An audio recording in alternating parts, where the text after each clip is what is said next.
there. Thanks for joining me today on this talk about some of the common COVID questions that are coming up as part of cancer care, and that specifically I'm being asked by some of my patients. My name is Habib Shaikh. I am a medical oncologist, hematologist, and oncologist at Northwestern Delmar Hospital here in Geneva, Illinois, and I'm filming at the Living Well Resource Center. Living Well is a part of Northwestern Medicine and offers over 100 free programs and services to cancer patients and their families. So I want to thank Living Well for hosting me today and allowing me to answer some of your questions and hopefully give some good information. If you have any questions during my talk, just feel free to post them in the comment section and I'll answer them as time allows. So just to start off, a quick review. I'm sure a lot of this information is well known to most of the viewers, but it doesn't hurt to go back and review some of these things. So the coronavirus that's responsible for COVID was initially discovered in Wuhan, China in 2019, and it rapidly spread throughout China and then throughout the world. The World Health Organization classified this, designated the disease as COVID-19, which stands for Coronavirus Disease 2019. That's where we get that COVID-19 name from.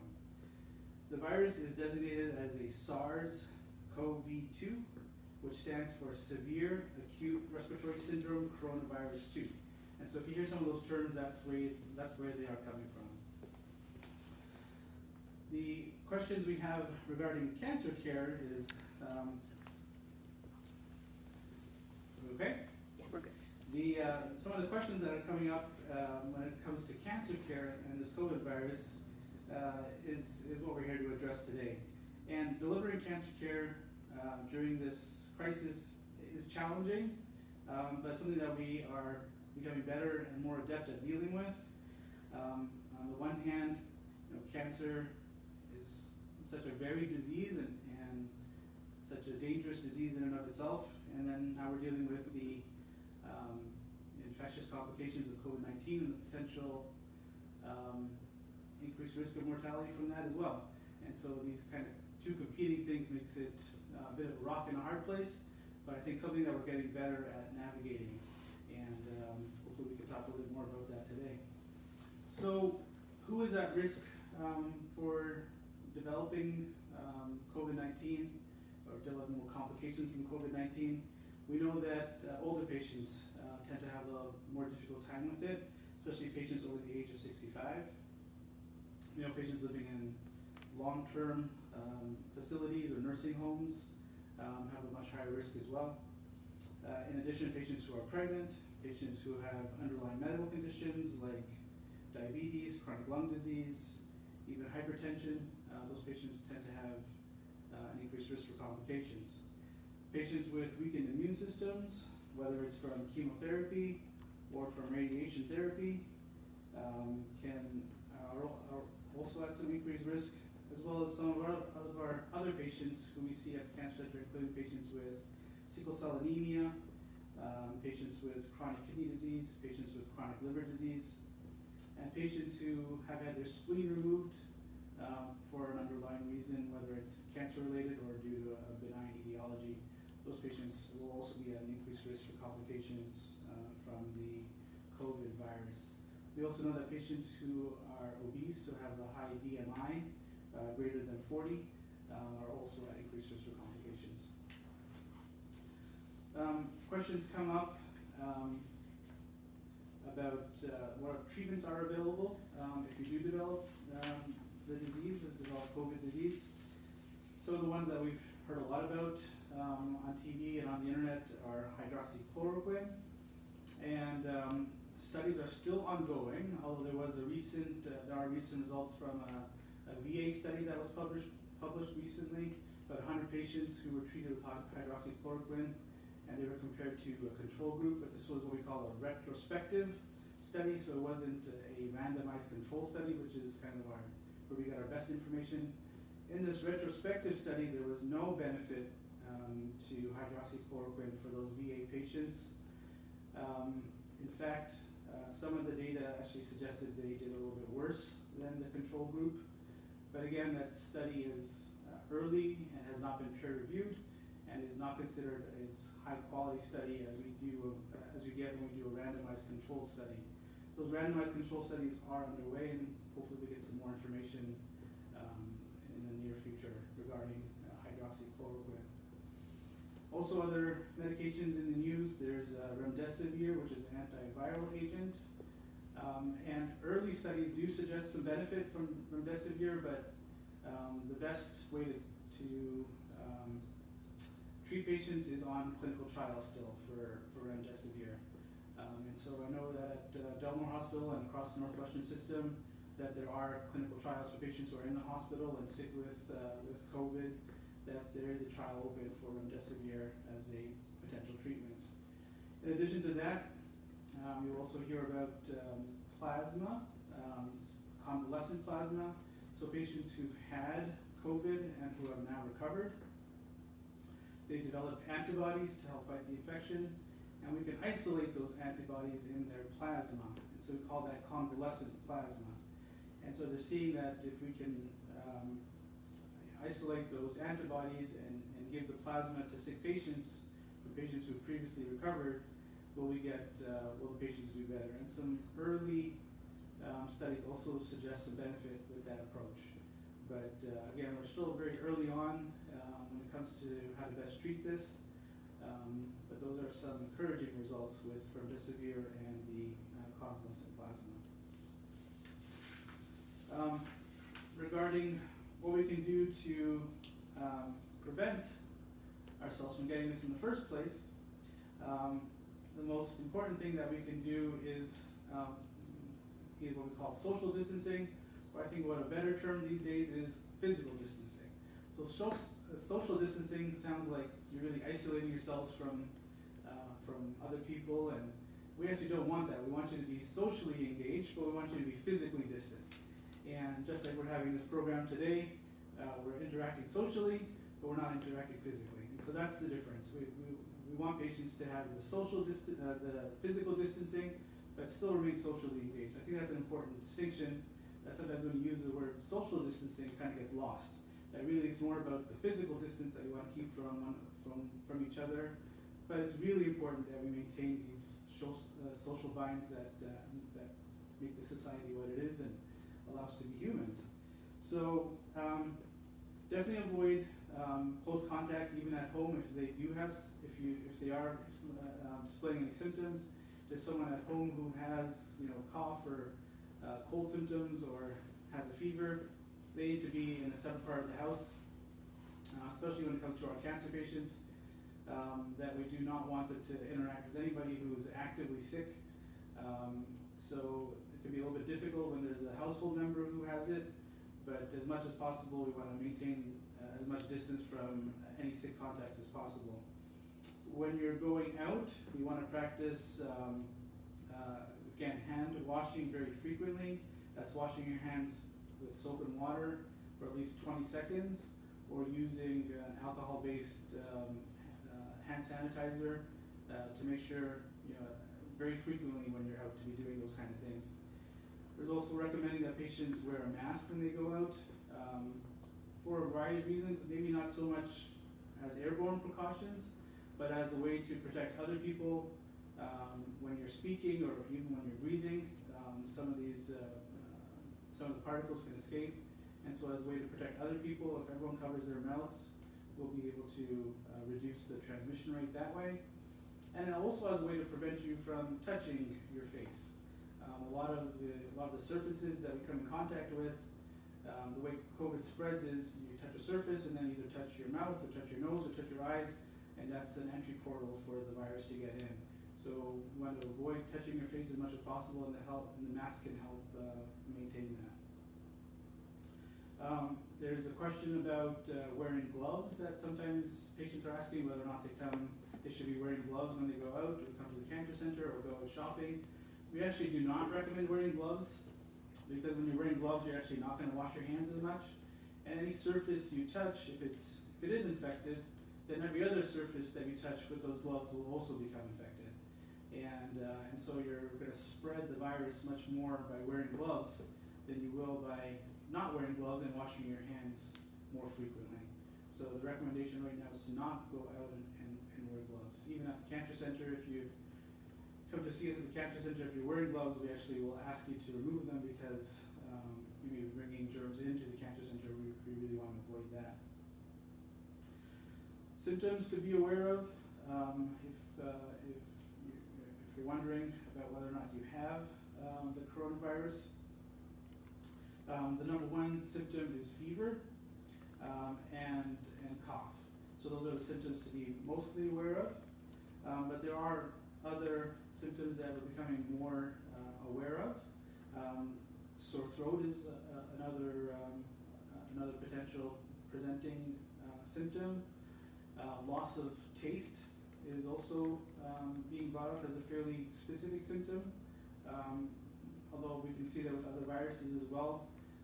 Someone who's losing their ability to taste well right now, outside of chemotherapy and things like that, we would worry about whether or not the virus is causing some of that. There are some potential for GI symptoms as well. Diarrhea and abdominal pain are also possible presenting symptoms.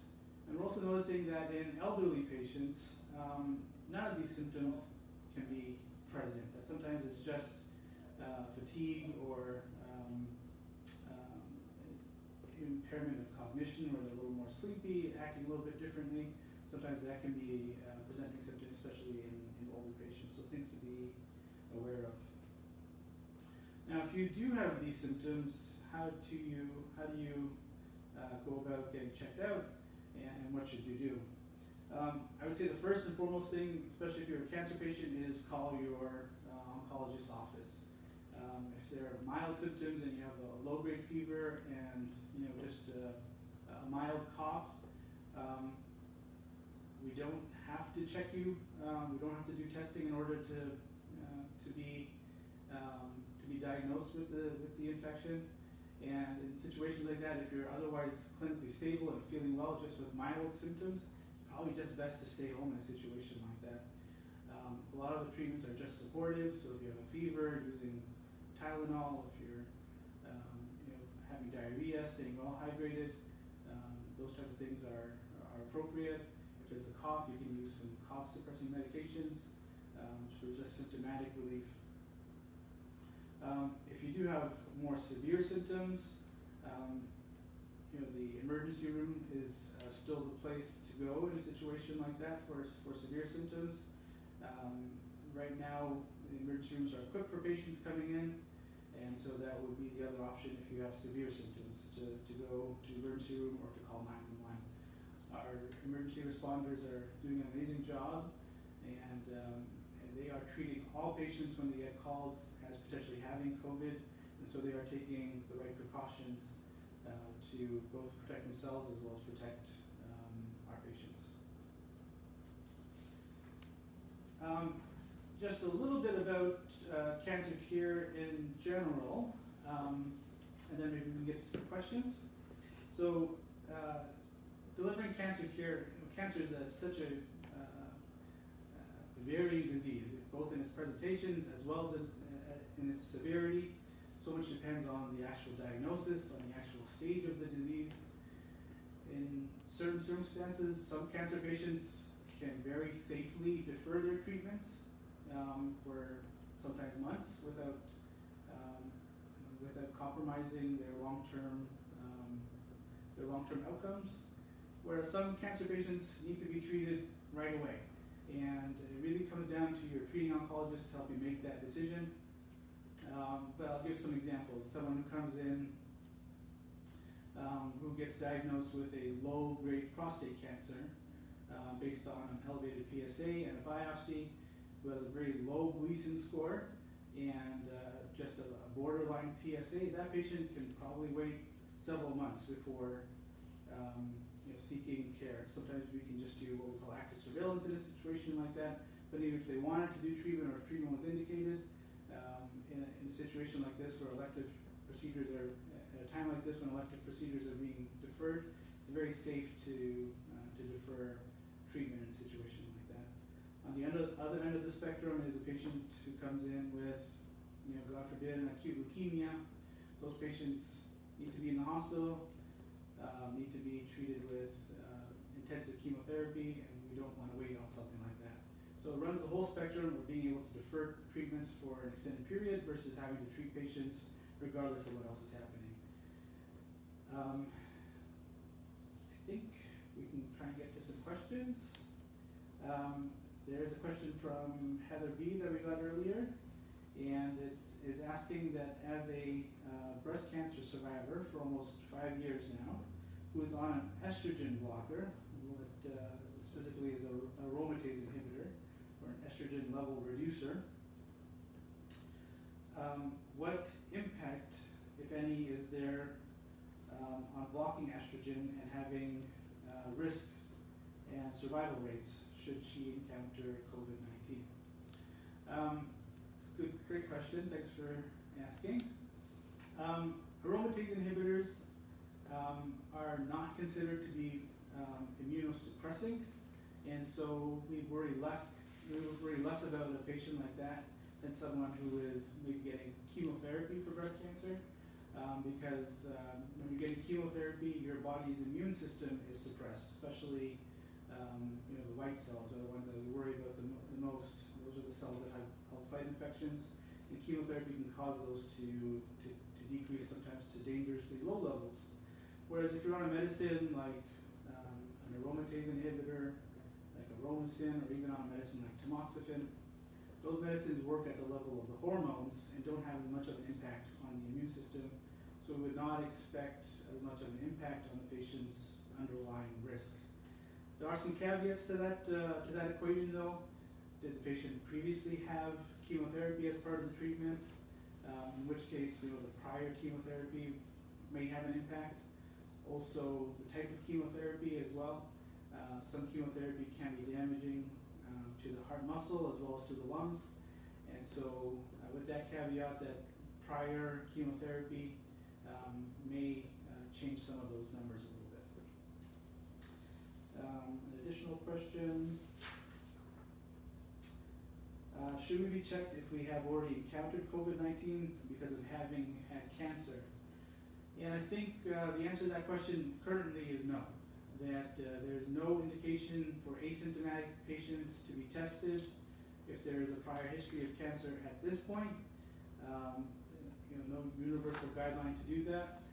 I think at some point when testing becomes more widespread and we have the ability to test patients on a more universal level, then that answer may change. But currently, with our limited testing, I think it's important to prioritize patients who are symptomatic, and those patients should be tested at this point. Do we have some other questions coming in? I do have some more questions that were asked previously.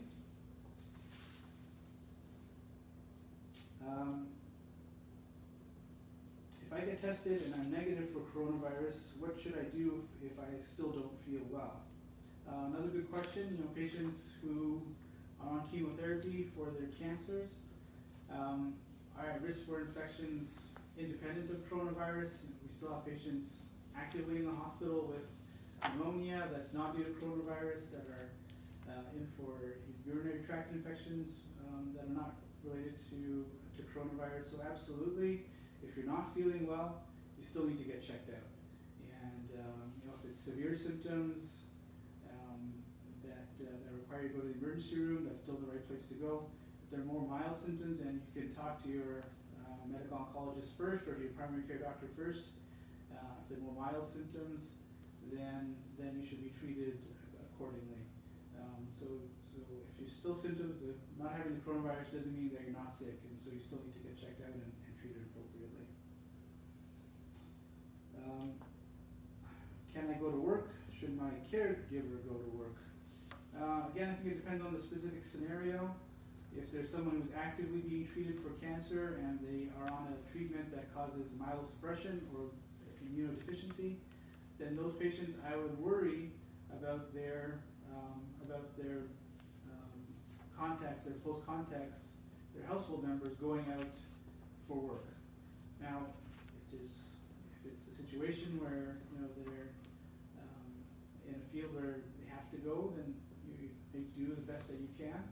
But if there's an option for your household members to maybe work from home or to not have to go out to be working at the time that you're getting treatment, I think that would be preferable. So again, it depends on the specific scenario. Susan H. is asking, if a person had chemotherapy a few years ago, does that make him or her a higher risk category for complications if they were to contract COVID-19? It's a great question, thank you. Probably depends on the specific treatment that was given. There are certain chemotherapies, for example, we call the anthracycline chemotherapies.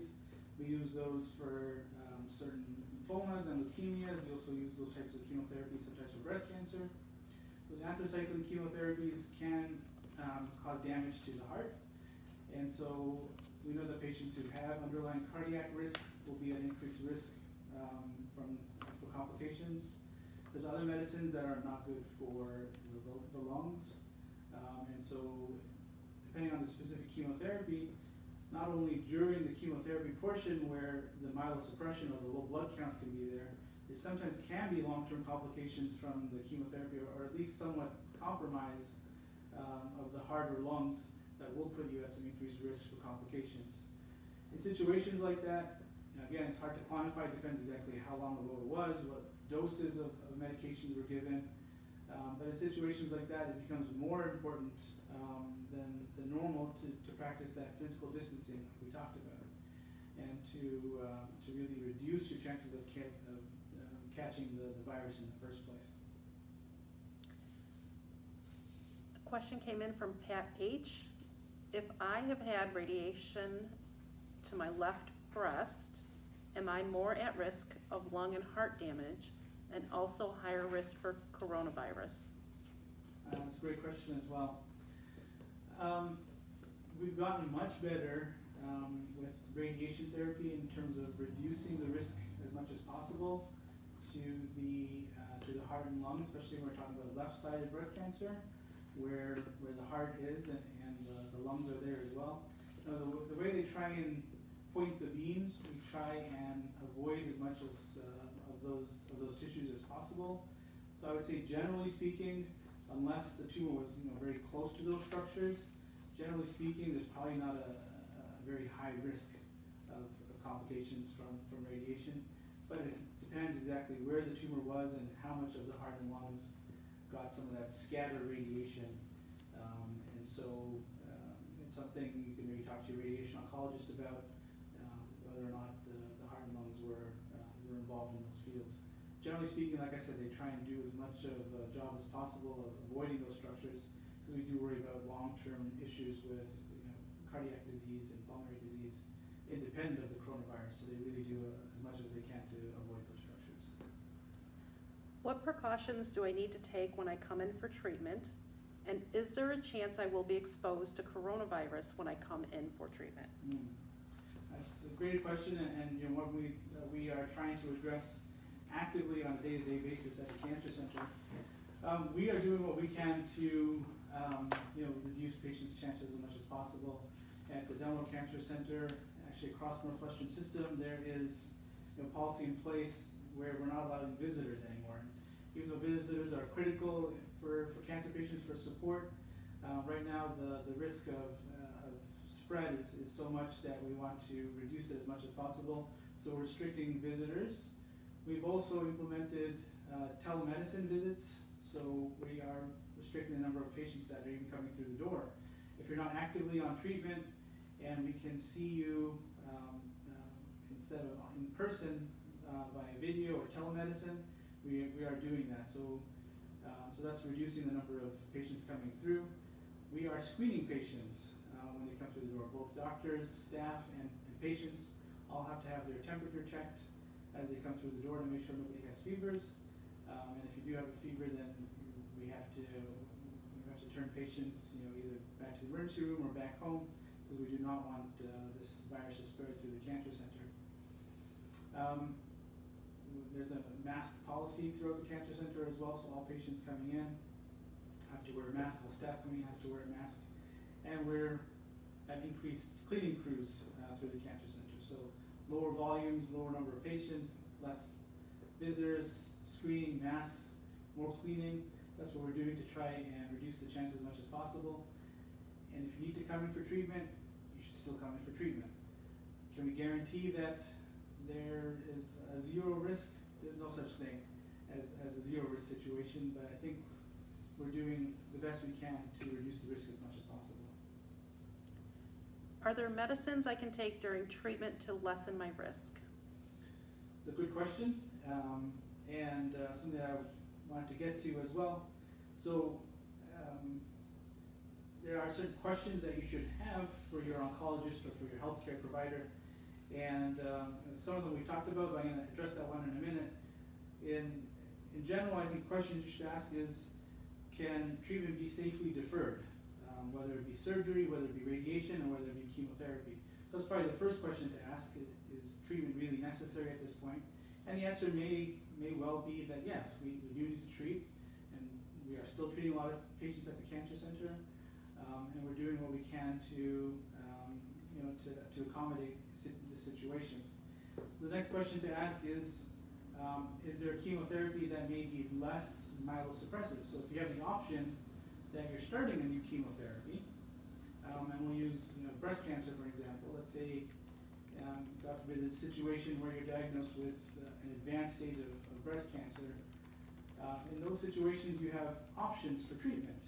Some of them can be hormonal therapies, even in the metastatic setting, if you have estrogen receptor positive breast cancer.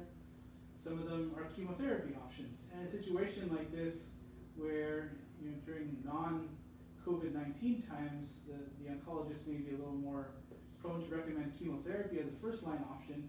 Maybe in a situation today, they would recommend endocrine therapy as an option. So those would be other questions you could ask. Specifically, are there medicines you can take to decrease your risk? Another good question to ask your oncologist would be whether or not you are a candidate for what we call growth factor support. So growth factors are medicines that can help boost your white cell count. Let's say you're coming in for chemotherapy, and we know that that chemotherapy has a certain risk of causing the white cell count to get low. There are medicines that can help prevent that from happening, help boost up that white cell count to keep you in a safer range. Usually there's certain criteria they have to meet, that the treatment has to have a certain level of expectation of causing the blood counts to get low. But in a situation like this, if things fall into place, insurance companies are also part of this discussion. If there's an option to be treated with a growth factor that we may not do otherwise, we could think about adding a growth factor to your regimen. So that would be one option. For certain treatment, we expect that the white cell count will get low for an extended period. Maybe being a little bit more proactive about some prophylactic antibiotics or some prophylactic antivirals would be a consideration as well. Lisa M. is asking, how long would you have to stop Kisqali for your immune system to not be at risk for COVID-19?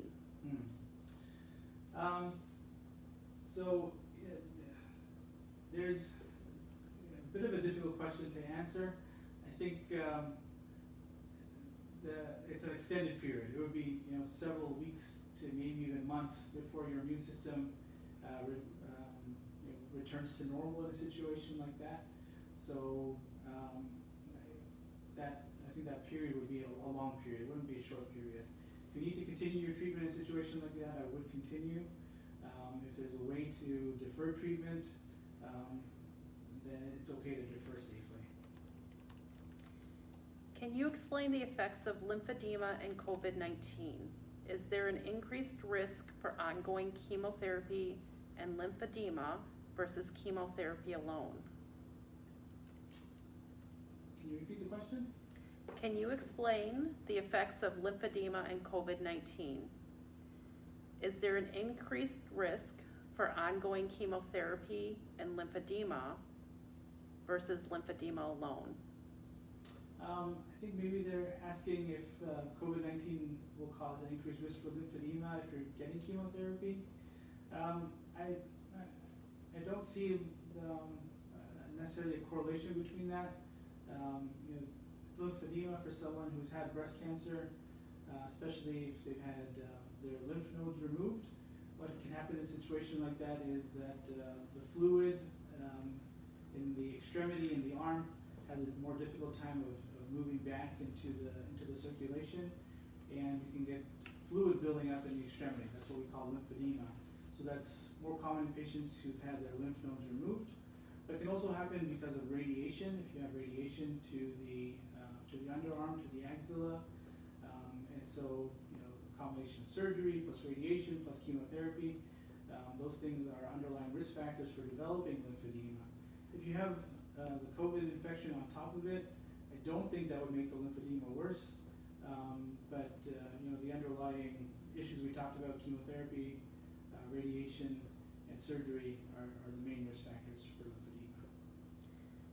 Two-part question. Should I continue treatment or keep my appointments if I have symptoms of COVID-19? And if I get tested and am positive for coronavirus, what will happen if I'm in active treatment? Good question. The second part of the question, if you actively have coronavirus and are on treatment, in most cases, treatment should be deferred. We have patients in the hospital, personally have patients in the hospital who are on chemotherapy and have been diagnosed with coronavirus, and we hold treatment. During an active infection, not just coronavirus, but for most infections, if there's concern for active infection, we want to hold treatment, because treatment, again, can compromise the immune system, and infections can get worse. So generally speaking, for most infections, and specifically for coronavirus, that if you're actively on treatment, we will hold your treatment until you recover from the infection. The question that comes up is how long do we hold treatment for? Depends on the severity of the infection, depends on the length of recovery, and depends on the underlying chemotherapy. But generally, till symptoms have completely resolved. And again, there's not a lot of data to guide us in a situation like this, but sometimes for even up to 2 weeks post-resolution of symptoms, we are holding treatment. So that's for an active infection. And the first part of that question was what again? If I have COVID symptoms, should I continue treatment and keep my appointments? If you have COVID symptoms and you haven't been diagnosed yet, but that's the concern, the answer is no, you should not be treated. Actually, you shouldn't. If you have those symptoms, you shouldn't be coming into the cancer center, because we don't want you to be spreading the potential virus that you may have. And so in a situation like that, talk to your oncologist. If they're mild symptoms, we want you to isolate and try and manage it at home. But if they're more severe symptoms, they need to be evaluated, then we send patients to the emergency room in a situation like that to be tested and to be evaluated. You briefly talked about the shift to telemed. Can patients get care, treatment, or blood work at home? We're definitely doing telemedicine visits. Blood work is a little more difficult to get done at home, but there are like alternative sites. So if you have your neighborhood Quest lab that's not so busy and you want to get your blood work done there, if you have an order from the doctor, they'll still get those results, and they can do a telemedicine visit that way. I see patients sometimes for non-cancerous reasons like anemia, and we're still seeing those patients. So they'll come in just to get their blood work done. So there's not sitting in the waiting room. They just come in for their blood work and then go back home, and then we can discuss the results by phone. And so definitely we are doing telemedicine visits, and the blood work at home is a little more difficult.